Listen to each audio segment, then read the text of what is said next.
Anupam public school and college आपका हार्दिक स्वागत करता है।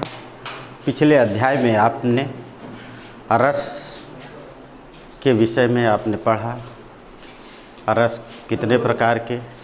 अब आप नया अध्याय छंद पढ़ेंगे।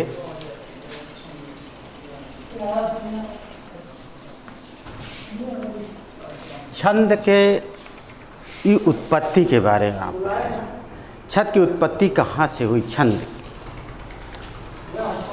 छंद की उत्पत्ति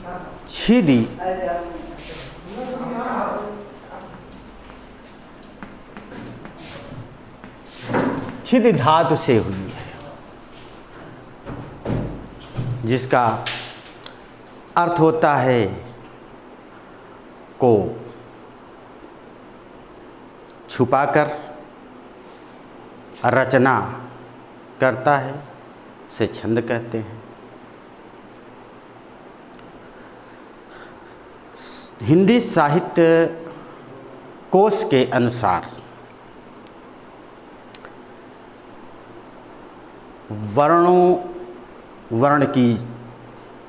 वर्णों का क्रम, मात्राओं की संख्या, लय, गति, यति आदि से बद्ध होकर शब्द रचना को छंद कहते हैं।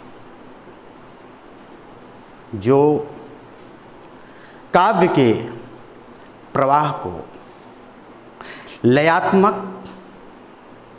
लय से युक्त या लयात्मक, संगीतात्मक, सुव्यवस्थित एवं सुनियोजित करता है। छंद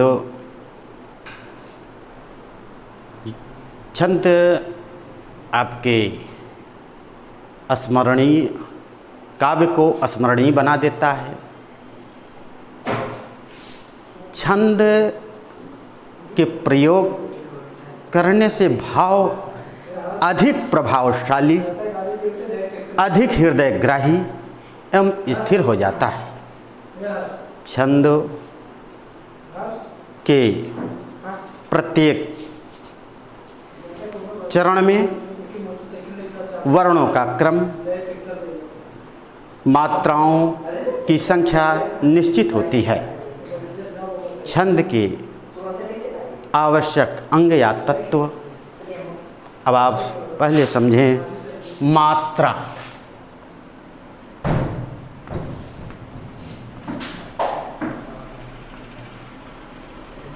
मात्रा जो है,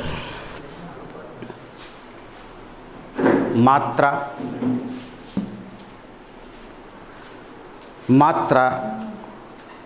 के भेद के अनुसार वर्ण दो प्रकार के होते हैं।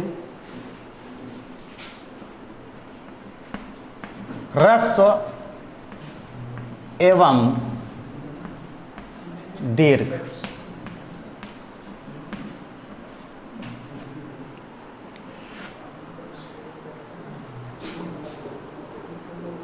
जिन वर्ण का उच्चारण काल में जो समय लगता है उसे मात्रा कहते हैं। आ,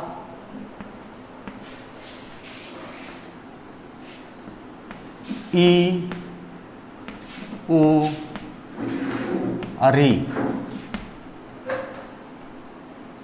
इन वर्णों के उच्चारण में जो समय लगता है उनकी एक मात्रा होती है, तथा आ, ई, उ,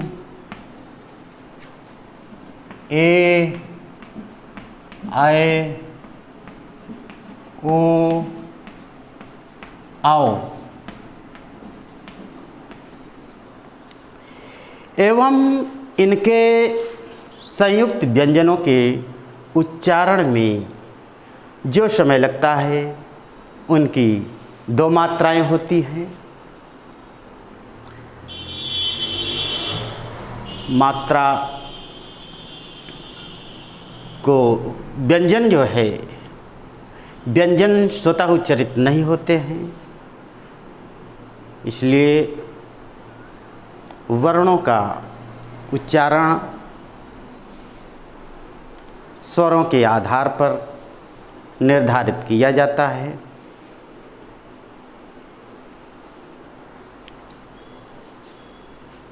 ह्रस्व एवं दीर्घ को पिंगल शास्त्र में लघु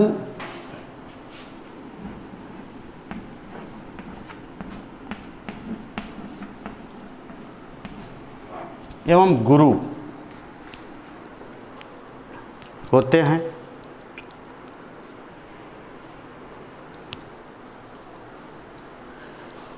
लघु की मात्रा का चिन्ह इससे प्रदर्शित करते हैं और गुरु की मात्रा का चिन्ह इससे प्रदर्शित करते हैं। अब दूसरा है यति या विराम।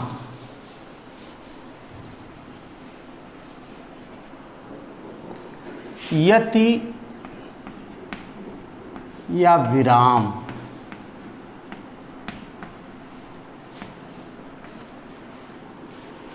छंद की एक लय होती है, उसे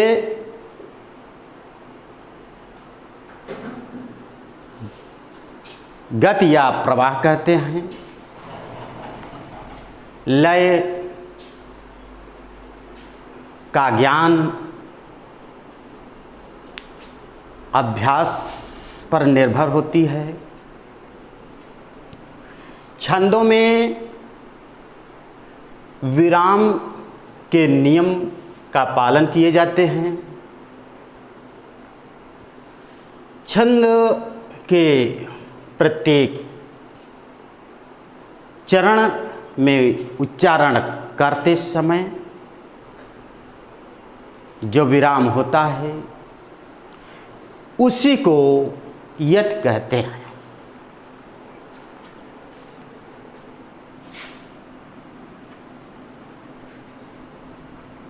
पहला हो गया मात्रा, दूसरा हो गया यति, तीसरा हो गया पाद या चरण।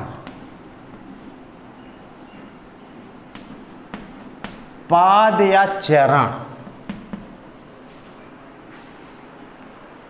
छंदों में प्रायः 4 चरण होते हैं।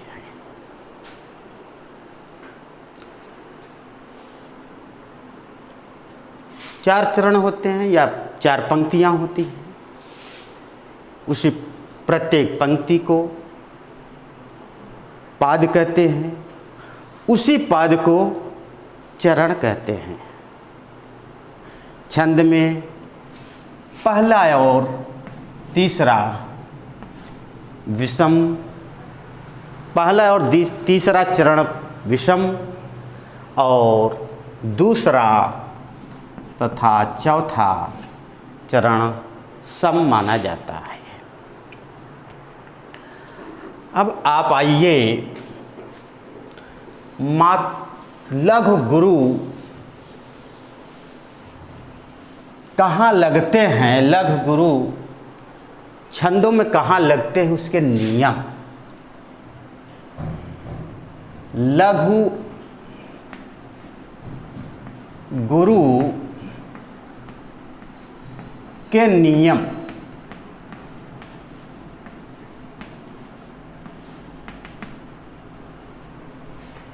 पहला नियम यह है कि जो अनुस्वार, जो वर्ण अनुस्वार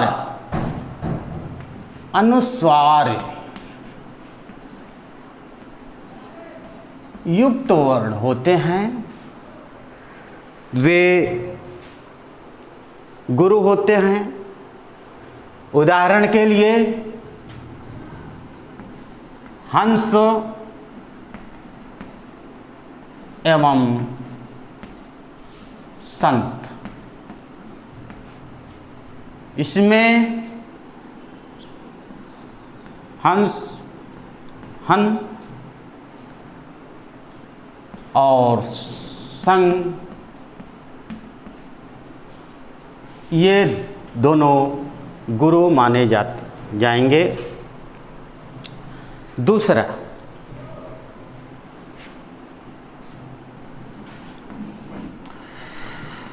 विसर्ग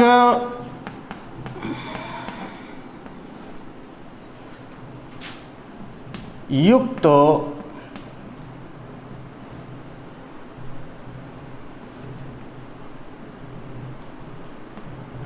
विसर्ग युक्त वर्ण गुरु माने जाते हैं। उदाहरण के लिए अतः,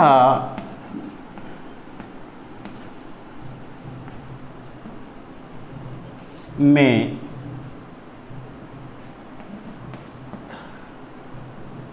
तह वर्ण गुरु माना जाएगा। तीसरा,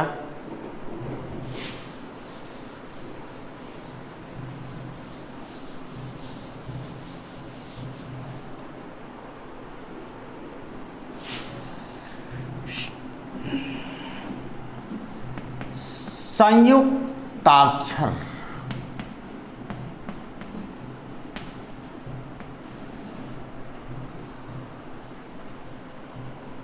संयुक्ताक्षर में पहला वर्ण गुरु होगा। उदाहरण के लिए गंध में ग लघु होते हुए भी गुरु होगा। किंतु कुछ शब्दों में इनका नियम नहीं लागू होता है। जैसे तुम्हारा,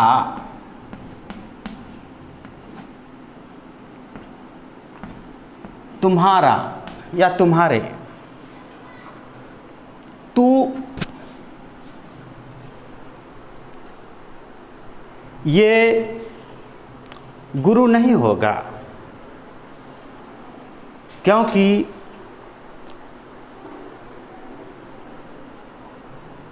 गुरु वहाँ होता है जिस पर अधिक बल लगता है। इस पर अधिक बल नहीं लग रहा है, इसलिए यह गुरु नहीं होगा।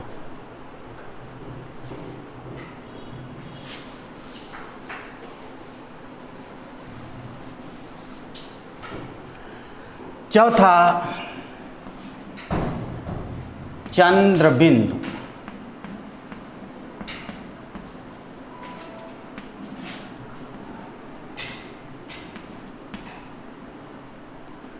चंद्रबिंदु से युक्त वर्ण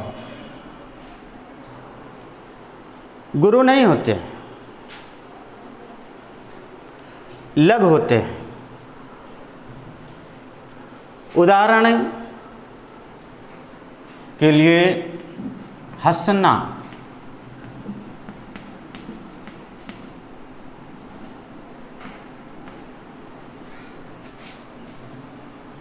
में हा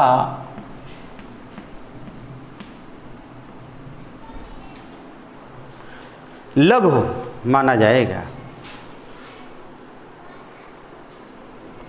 पांचवा,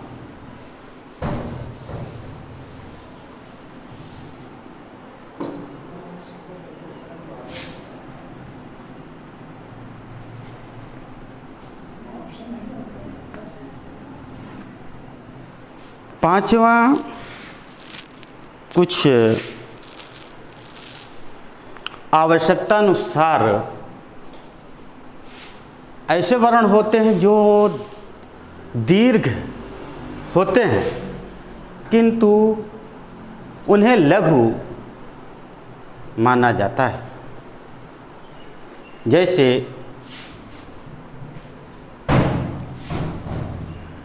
रहत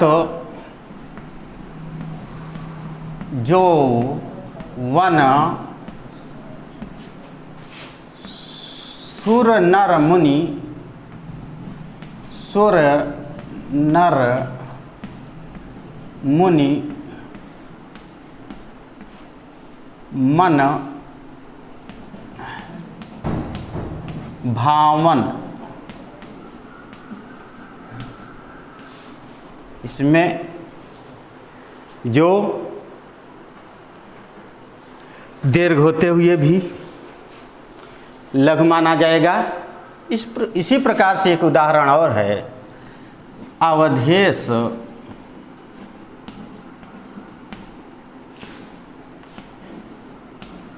के द्वारे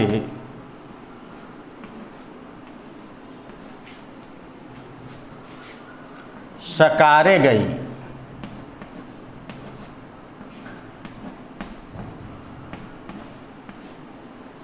इसमें के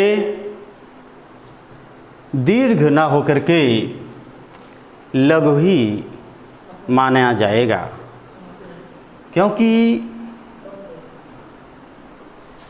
आप पहले भी पढ़ चुके हैं कि जिन वर्ण का उच्चारण करने में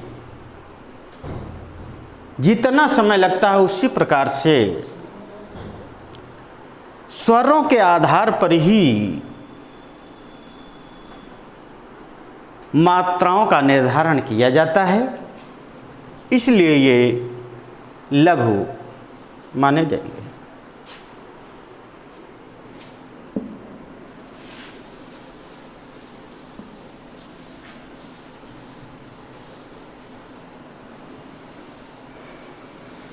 अब अगला है, छंद में आता है सम विषम सम अर्ध सम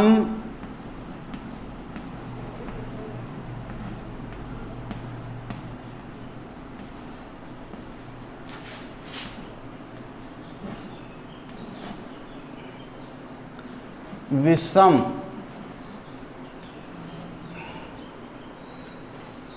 छंद।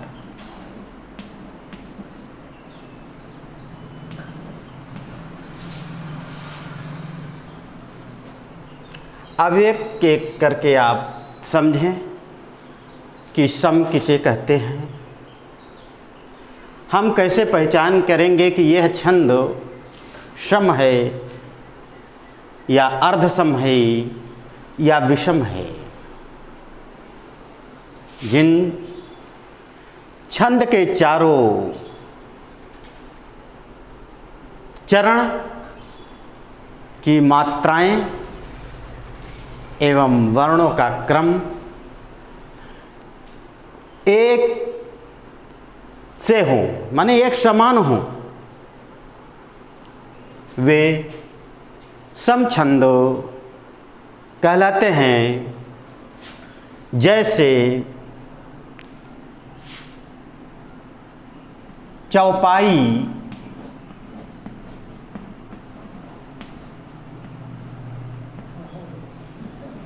इंद्र वज्रा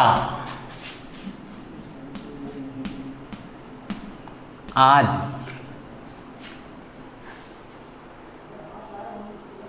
अर्धसम उन्हें कहते हैं जिन चरणों में पहला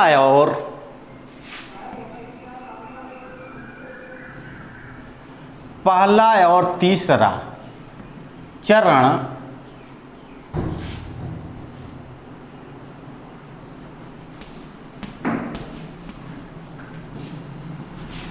चरण में मात्राएं एवं वर्ण क्रम एक समान हो, दूसरा और चौथा चरण का वर्ण एवं मात्रा एक समान हो, वह अर्धसम कहलाता है। जैसे दोहा, सोरठा आदि। विषम छंद उसे कहते हैं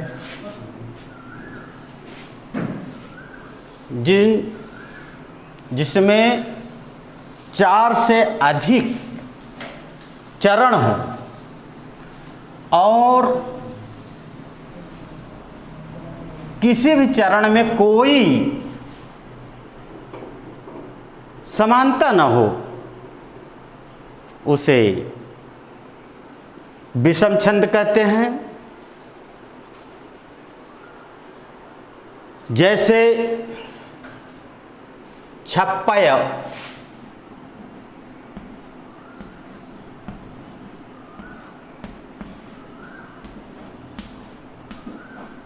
कुंडलियां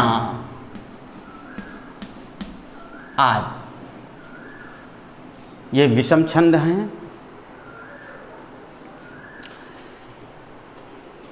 इसके बाद आता है गण।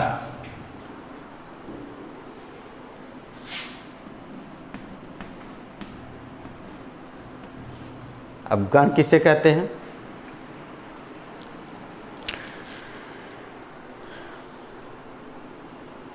तीन वर्णों का क्रम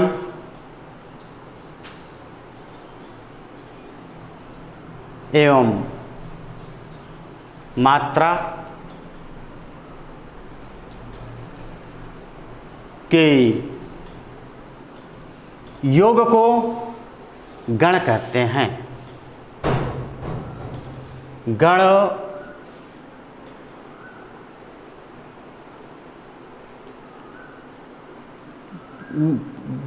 गणों की संख्या 8 प्रकार की मानी गई है। और जैसे वर्णिक छंद में मात्रा की गणना गणों के आधार पर ही की जाती है। इसको समझने के लिए उपयोगी सूत्र हैं जो इस प्रकार से हैं। इसमें अंतिम के 2 वर्ण ल गा लेंगे, लेकिन इसको छोड़ करके जो पहला वर्ण है वो स्वयं और उसके बाद के 2 वर्ण लेकर के एक गण की रचना होती है। और इसी प्रकार से गण के नाम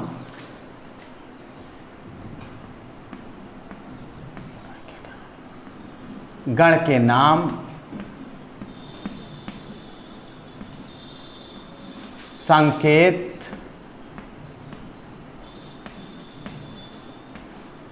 सूत्रगत उदाहरण,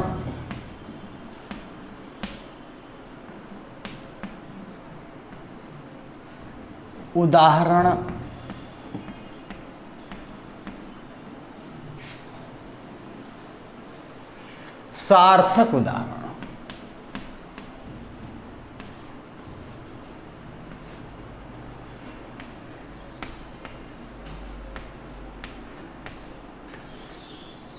आप आइए गण को समझने के लिए पहले हम गण के नाम लिख लेते हैं। 3 अक्षरों को मिला करके एक गण बनते हैं।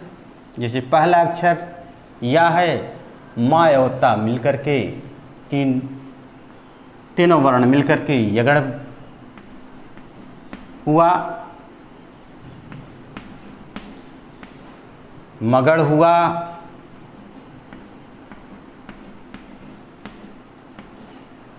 तीसरा तगड़ हुआ,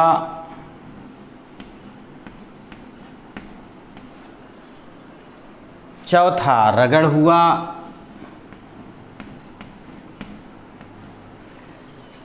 पांचवा जगड़ हुआ,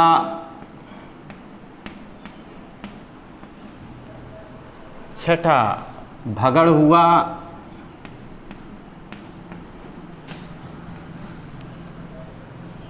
सातवां नगड़ हुआ,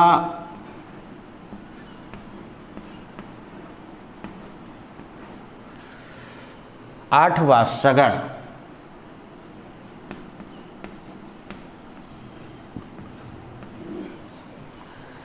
अब हम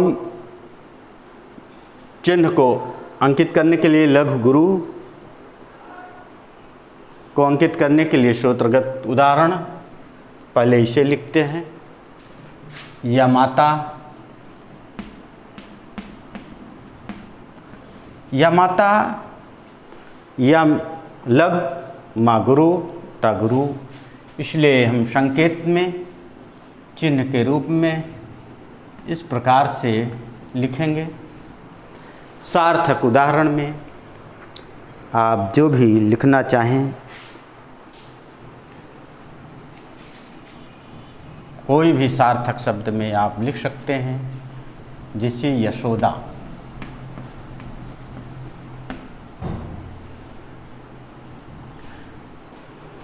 दूसरा आप चचेरा लिख सकते हैं, ममेरा लिख सकते, कुछ भी लिख सकते हैं इससे संबंधित। दूसरा है मातारा, मातारा, मातारा, तीनों में मात्राएं दीर्घ होंगे क्योंकि इसका स्वर दीर्घ हो रहा है, इसलिए हम इसे इन चिन्हों से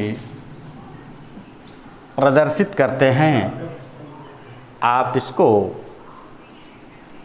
और भी सार्थक शब्द में आप लिख सकते हैं, चालाकी,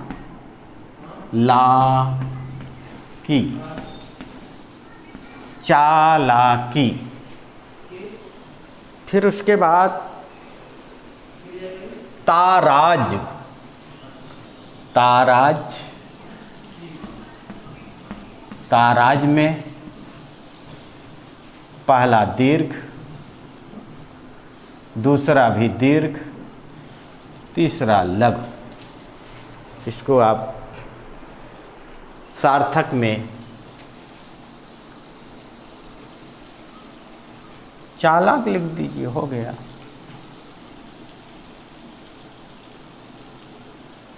चालाक,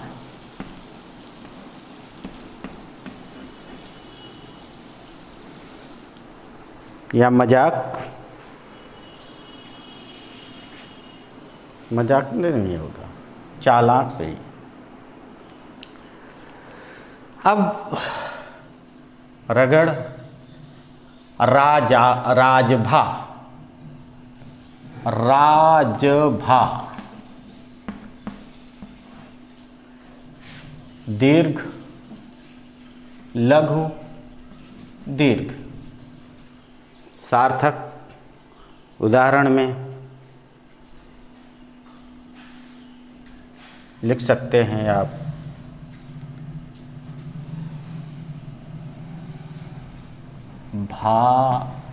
भारती, भारती,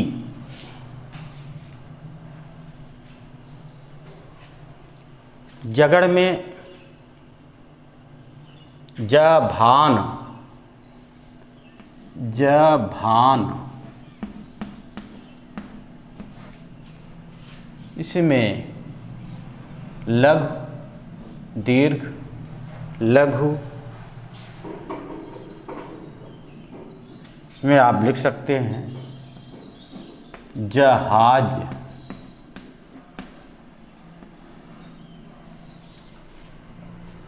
या समाज लिख दीजिए।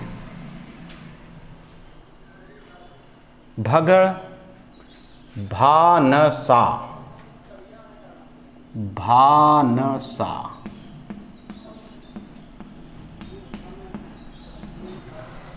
इसको दीर्घ भा, ना लघु, सा दीर्घ। इसमें आप लिख सकते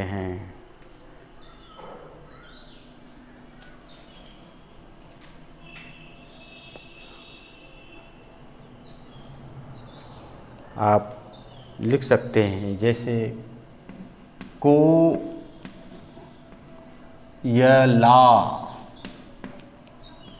कोयला। नगड़ में नस्ला, नस्ल, नस्ल, नस्ल। तीनों लघु ये होगा। इसमें आप लिख सकते हैं जैसे फसल या कमल या जलज, महक, कुछ भी लिख सकते हैं। सगड़ में सलगा,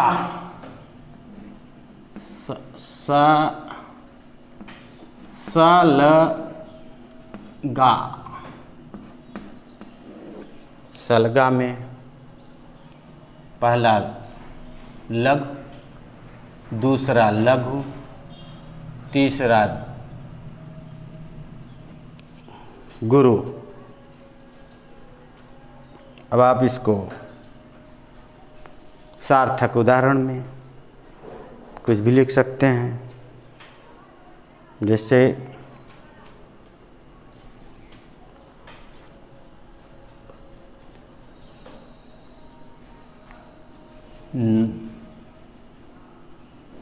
सहरी, सहरी। इस प्रकार से गण से हम वर्णिक छंद पहचान कर सकते हैं। जब ये पहचान मिले तो आप समझ लीजिए कि वर्णिक छंद है। नेक्स्ट दिन इसके आगे पढ़ाएंगे।